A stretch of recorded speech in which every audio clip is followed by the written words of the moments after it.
Bem, gente, bom dia, boa tarde, boa noite, né? Depende do horário que você for assistir a aula de hoje. Nós vamos dar início à nossa segunda semana de atividade, tá? Com a aula 2 da disciplina de instrumentação para o ensino de matemática 2. Sejam bem-vindos, tá? Nessa aula de hoje, a gente vai fazer um link entre as competências e habilidades a serem desenvolvidas em matemática no ensino médio com a importância da instrumentação para esse ensino da matemática, tá? A instrumentação, como o próprio nome fala, ela instrumenta, ela orienta, ela cria estratégias para que sejam usadas no ensino da matemática e que elas consigam atingir, né, o aluno consiga atingir o desenvolvimento adequado das competências e habilidades, tá certo? O PCN, para matemática no ensino médio, estabelecem diversas competências e habilidades que os alunos devem desenvolver. Tá? Por sua vez, a instrumentação desempenha um papel fundamental no ensino da matemática no ensino médio, contribuindo de diversas maneiras para a aprendizagem dos alunos. Ela vai nos dar um leque de opções, um leque de sugestões, um leque de instrumentos, tá? Que poderão ser usados, poderão ser escolhidos, adaptados pelo professor para a realidade de cada sala, né? A gente sabe que cada sala tem suas particularidades e esses instrumentos serão capazes de auxiliar no processo de ensino-aprendizagem, tá bom? Primeiro, a gente vai mostrar as competências e habilidades que o PCN indica para o ensino de matemática.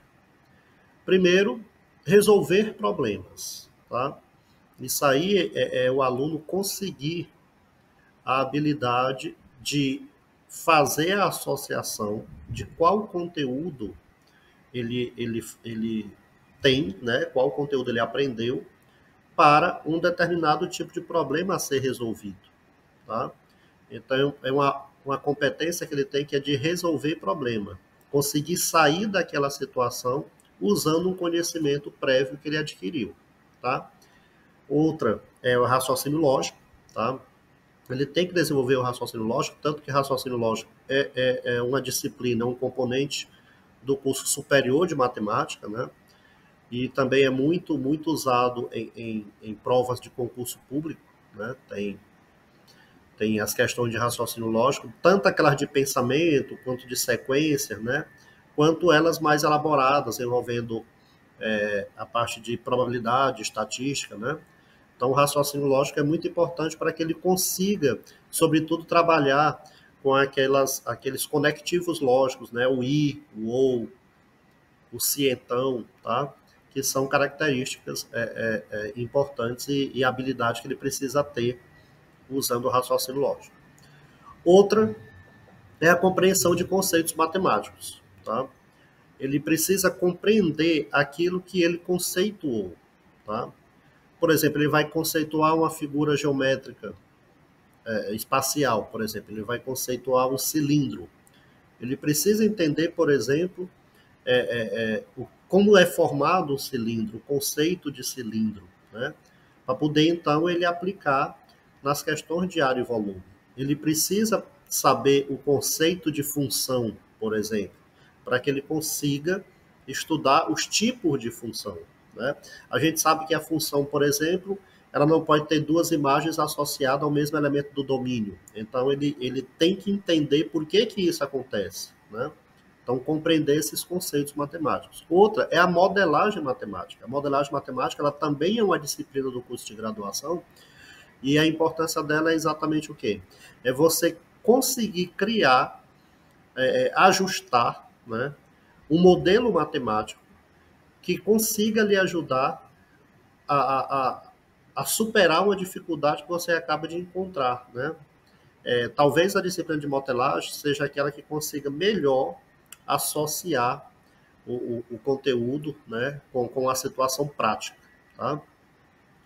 A interpretação de dados cai naquela necessidade que a gente viu na aula passada de que o aluno precisa saber coletar dados e saber avaliar, analisar esse dado e tabelar da melhor forma possível, tá? A comunicação matemática é importante também, tá bom? Que é você saber o que é que você está comunicando da forma mais adequada possível, tá? Você não confundir símbolos matemáticos, por exemplo. Você tem todos aqueles símbolos, por exemplo, os símbolos de conjuntos, reais, os inteiros, racionais. É importante essa comunicação matemática ser feita de forma correta, tá bom? O uso de tecnologias, né, é uma inovação cada vez mais que existe cada vez mais no nosso dia a dia, né? Então você tem softwares, você tem programas, você tem aplicativos, tá? Que vão ajudar bastante no ensino de matemática.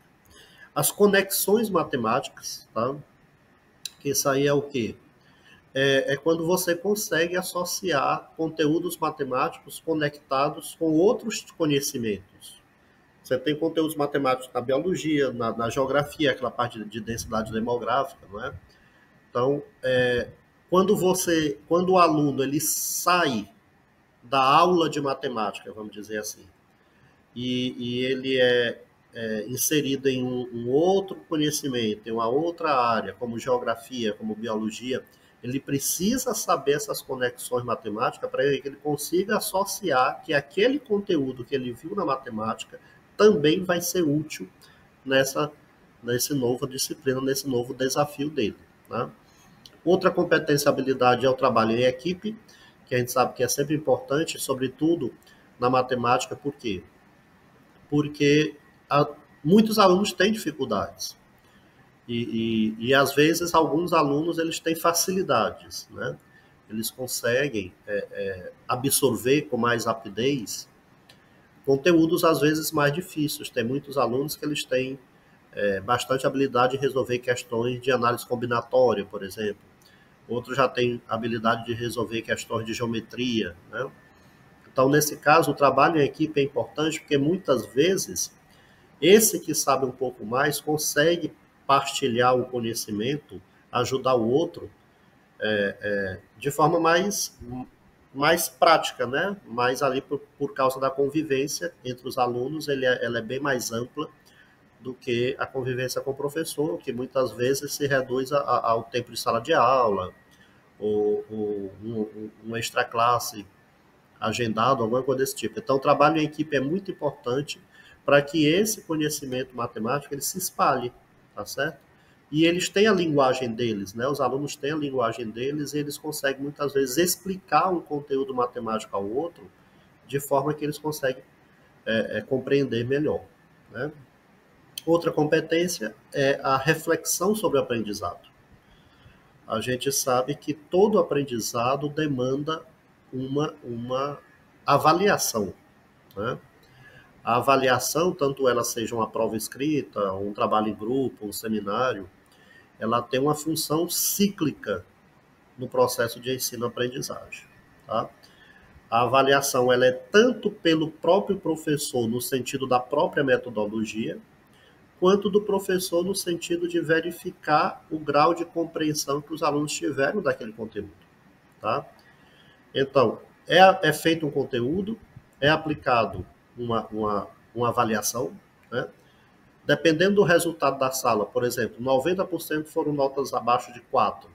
Então, aí, muitas vezes, não é que o professor está errado, é que o método que ele usou não se adequa àquela sala de aula, aquele grupo de alunos. Às vezes, aquele método é perfeito para outro grupo de aluno, de outra escola, tá?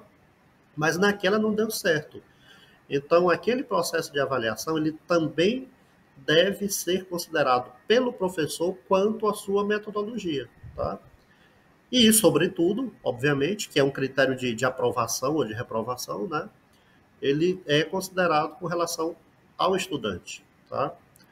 Que nota que ele precisa tirar, que nota que ele atingiu, qual a porcentagem de conhecimento que ele deveria ter adquirido, qual objetivo ele não atingiu, né? Que precisa ser melhor trabalhado, ou numa segunda etapa, ou numa recuperação, alguma coisa desse tipo. Tá certo?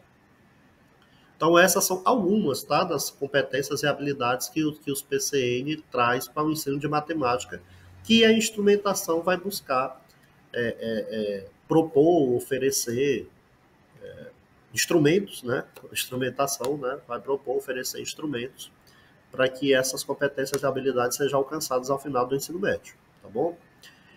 Vejam aí que essas competências e habilidades visam preparar os alunos para uma formação integral, desenvolvendo não apenas o conhecimento matemático, mas também habilidades essenciais para a vida cotidiana e o mercado de trabalho, tá certo? Então, vamos ver agora o papel da instrumentação no ensino médio, tá? A instrumentação desempenha um papel fundamental no ensino da matemática no ensino médio, contribuindo de diversas maneiras para a aprendizagem dos alunos. Tá? Nós temos aí, gente, os principais aspectos do papel da instrumentação, sobretudo na matemática, né? Nós somos do curso de matemática, então nós, obviamente, trabalhamos apenas com os aspectos voltados para o ensino de matemática. Nós temos aí o conceito, os conceitos, tá? São as definições que a gente trabalhou, que a gente acabou de ver da importância deles lá nas competências e habilidades, tá? A interatividade, tá? Que também viu na necessidade de grupos, né? De interação, seja ela pessoal com outras pessoas, seja ela tecnológica com aplicativos, com softwares, tá? A resolução de problemas, que hoje é uma das metodologias, um dos instrumentos mais eficientes no ensino e aprendizagem de matemática. É a resolução de problemas. Ela quebra um pouco aquele histórico da educação tradicional, em que o professor ia no quadro, dava a aula dele lá, né, tradicional, e passava uma lista de exercício e acabava resolvendo uma ou duas, e os alunos às vezes voltavam para casa cheio de dúvidas, tá? A resolução de problemas, muitas vezes com níveis de dificuldade, ela é muito importante para o ensino de matemática hoje, tá? E essa resolução ela deve ser feita de várias formas. Obviamente que o professor tem que ser o pilar central para resolver esses problemas e ajudar, não é? Pelo menos ele precisa direcionar qual a fórmula, qual o método adequado para resolver aquilo ali, e o aluno vai formando a sua resposta na resolução do problema, muitas vezes individual, muitas vezes em grupo, né? Muitas vezes com a ajuda de instrumentos, de software, mas a resolução de problemas é muito importante, tá?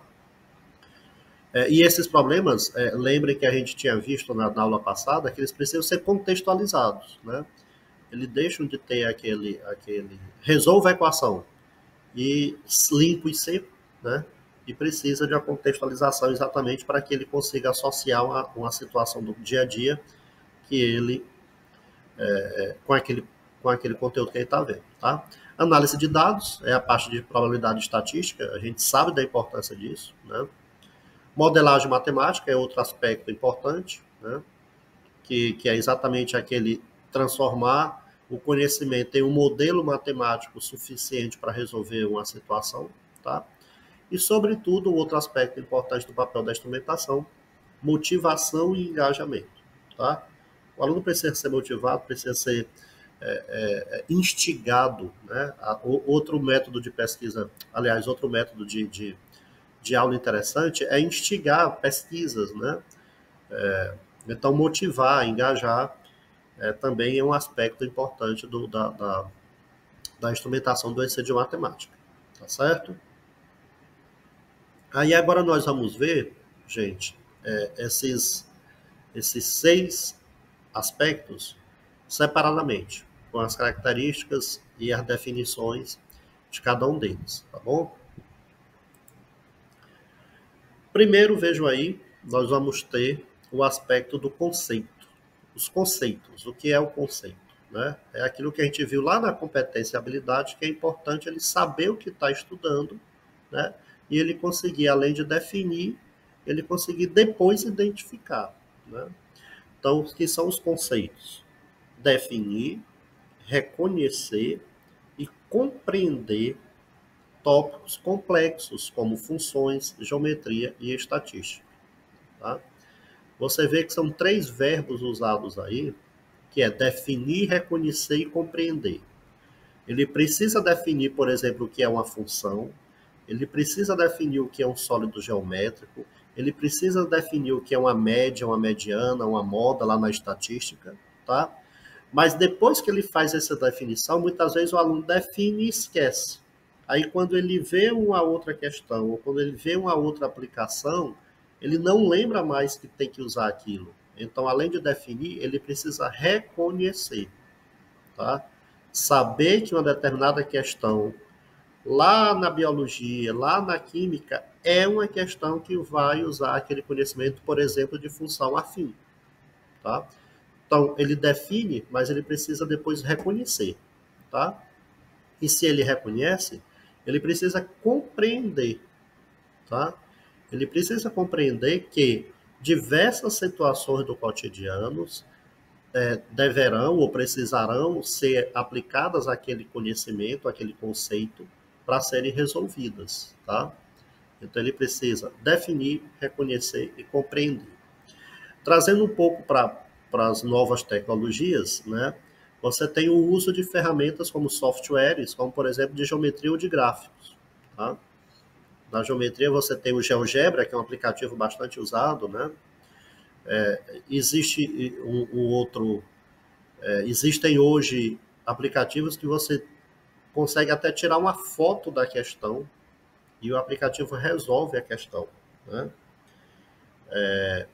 E tem também outros aplicativos que eles fazem gráficos, tem sites gratuitos também, que você coloca a função, define os parâmetros e ele faz os gráficos, tá?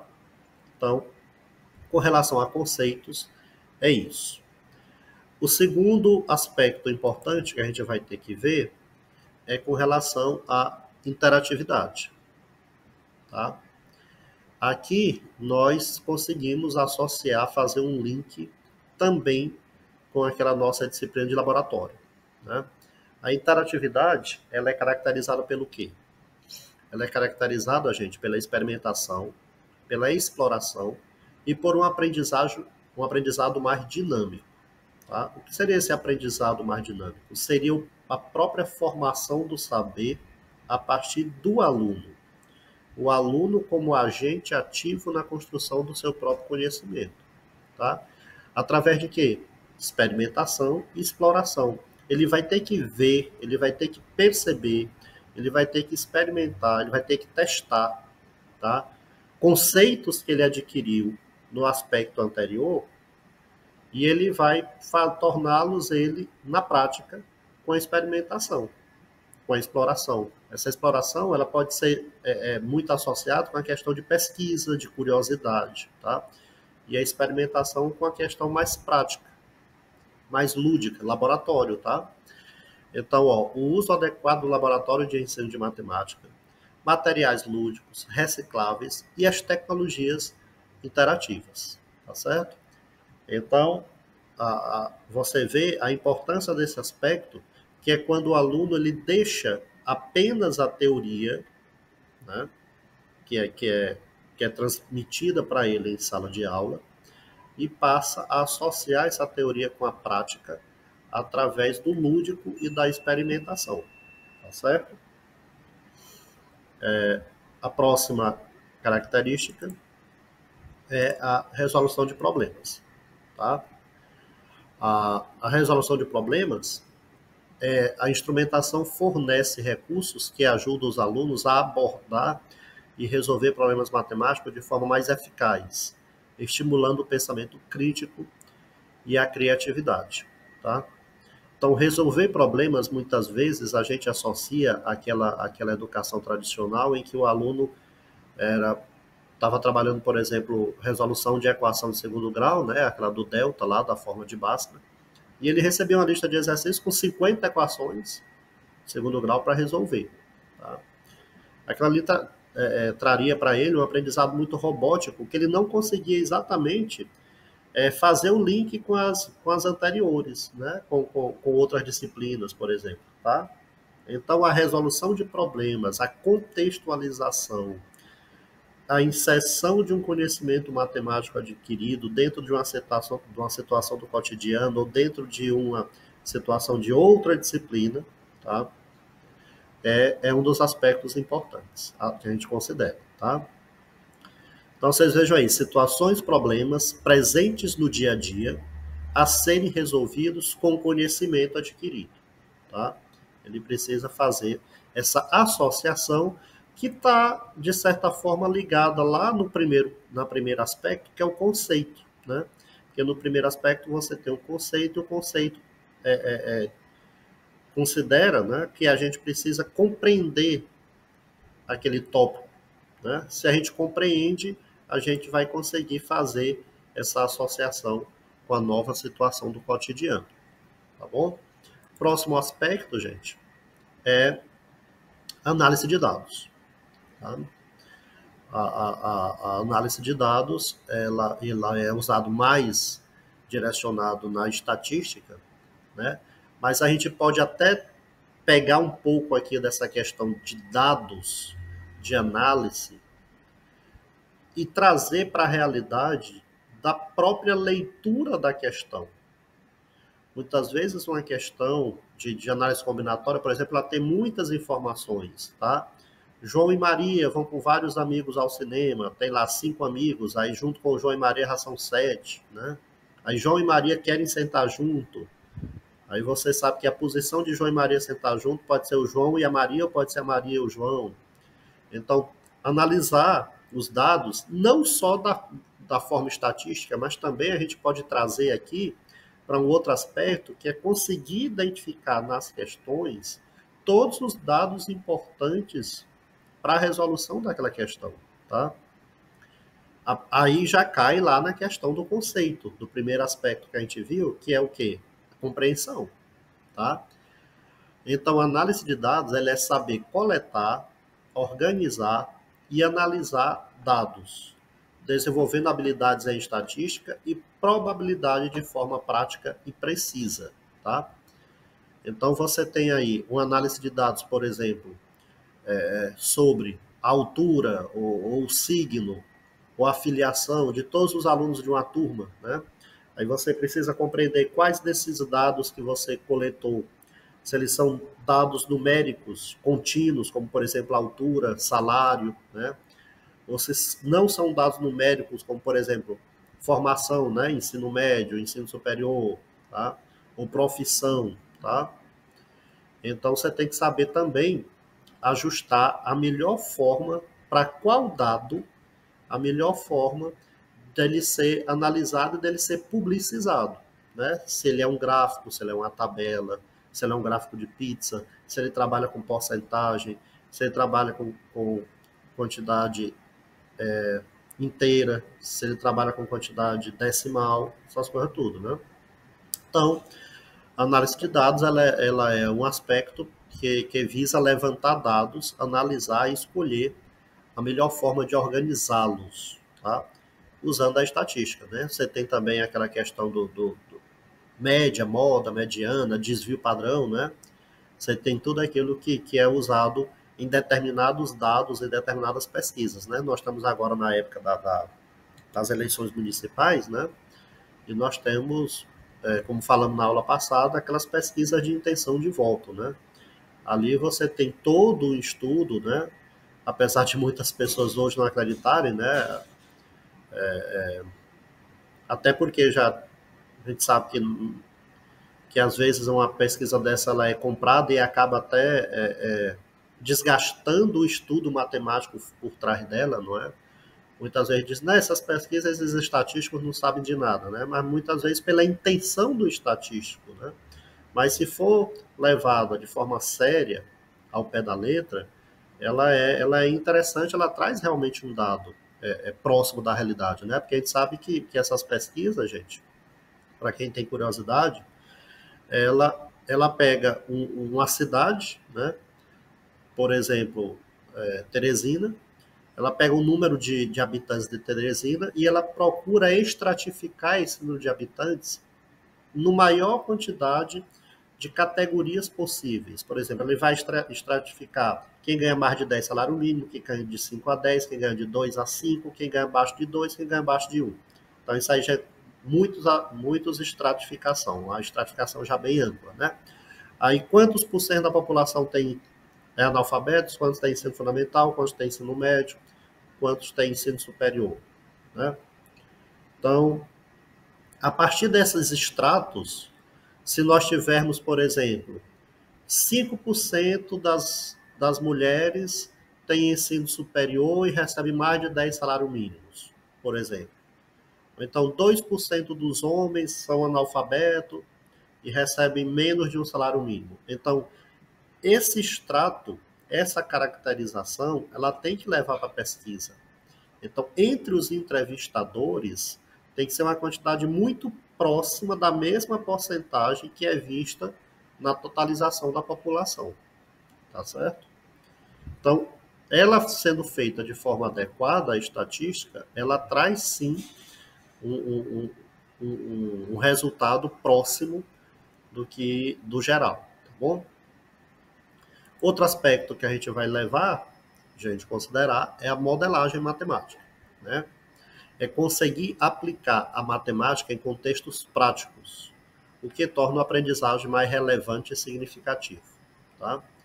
Você vai medir distâncias em um campo, por exemplo, algo agrícola, ou medir a distância da pista de pouso de uma aeronave, tudo. Às vezes você não precisa ir lá medir, obviamente, com um instrumento de medida, tá?